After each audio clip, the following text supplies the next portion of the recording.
Welcome to FCNYC. My name is Ben Chan. I'm here with Dominic Mauro. We've got a lot to talk about in the world of boxing, but we're going to start with mixed martial arts, and we're going to start with by recapping the UFC on FX card. And that is a card that was full of guys that needed to win a fight to get their careers back on track. And in the first fight, we had Pat Barry knocking out Christian Moorcraft. Yeah, this was a fun fight. Remember last week on the show I said that Pat Barry, he was going to have his leg kicks taken away because Christian Moorcraft was going to look to take the fight to the ground and submit Pat Barry. Pat Barry didn't watch the show.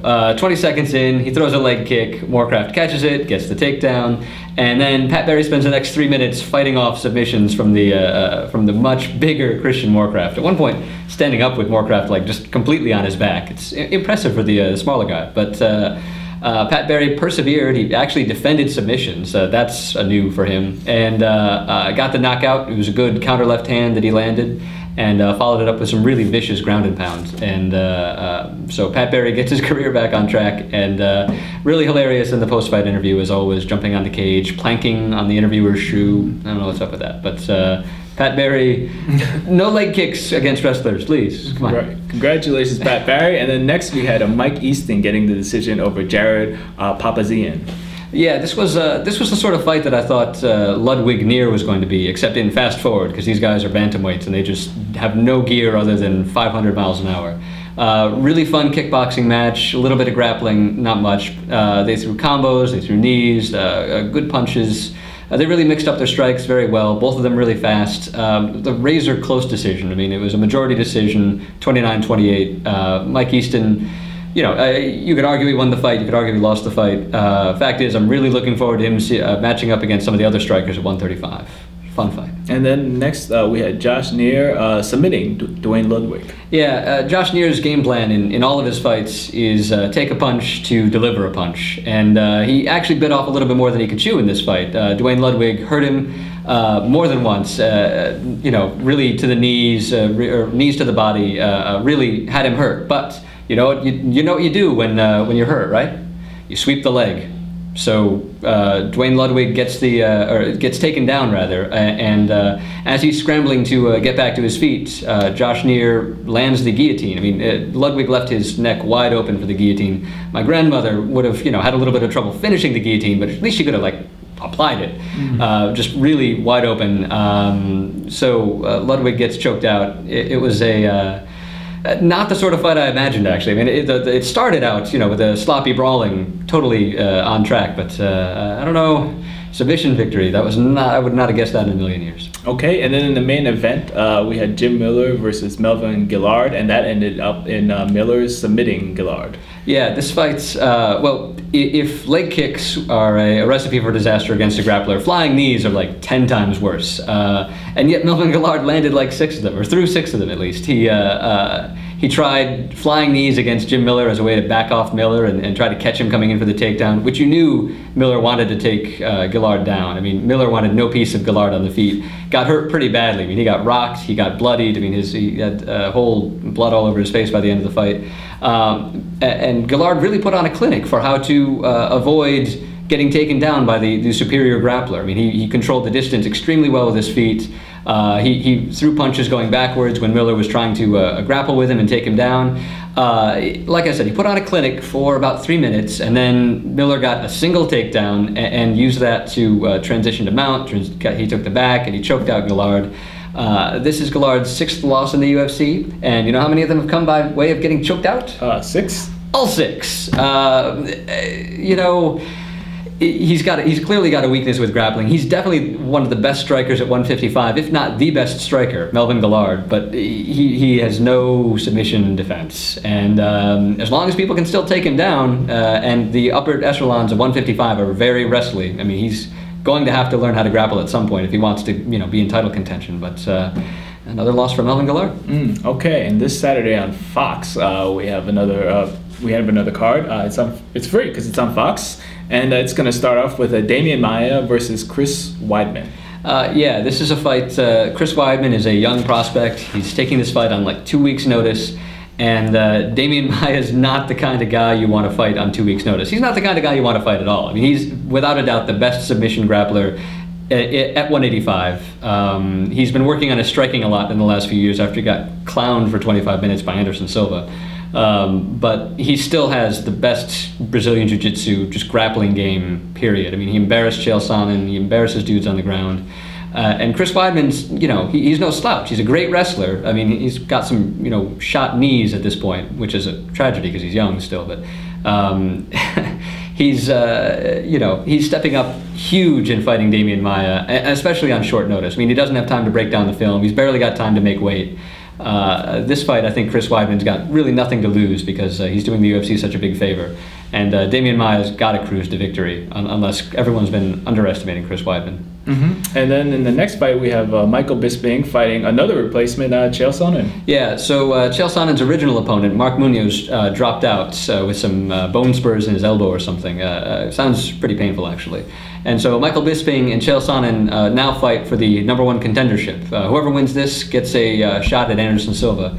And this fight, I don't really see how this is a win for Michael Bisping. I mean, Chael Sonnen, he's got the best wrestling at 185. I mean, he is just, if Demian Maia is the best submission grappler, Chael Sonnen is the best wrestler. If it's got legs, Chael Sonnen can take it down. That's what they say about me at the local bars.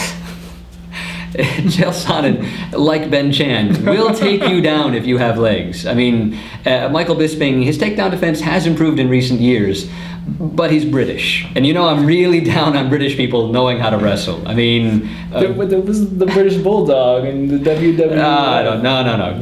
Good tea, good crumpets, not so good wrestling. That is all you need to know about England. So maybe a few more things, I don't know. Michael Bisping, not a great wrestler. He's a counterpuncher. He's very comfortable using his feet to control the distance and landing strikes that don't really knock dudes out, but really put them off their game. He's got great cardio.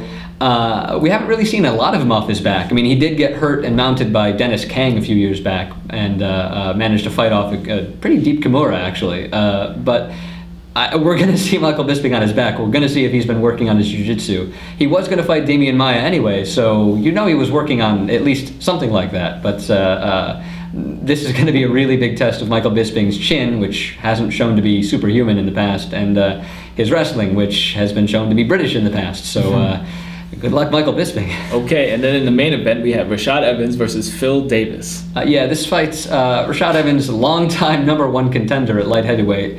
I'm not really sure what Phil Davis is doing in this fight, to be honest. Phil Davis, he's a really exciting prospect. He's a great wrestler. He's very strong.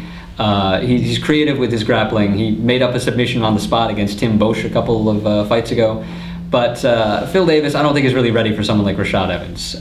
Aside from being a big wrestler, Phil Davis is nowhere near as good a striker as Rashad Evans. He's slower and he's got way less experience. Rashad, former champion, really, really fast at 205. He's just really good with his hands. He great takedown defense. He's fast. Even if you do take him down, he's going to pop right back up. He showed that in Quinton in the Rampage fight. Rashad's really just biding his time until John Jones will fight him, really. And so I think this might be a warm-up fight against another big, strong wrestler. Although, like I said, Davis's hands are nowhere near as dangerous as John Jones or Rashad Evans, for that matter. Okay, what if Davis wins? Well, if Phil Davis wins, it depends how he wins, really. If he can manage to walk through Rashad Evans and show that I'm and everyone else is completely wrong about him and he is totally ready, if he just walks through Rashad Evans, I bet he gets a title shot. I bet he takes Rashad Evans' title shot and Rashad goes and, just cries himself to sleep for months because he missed out on his title shot again.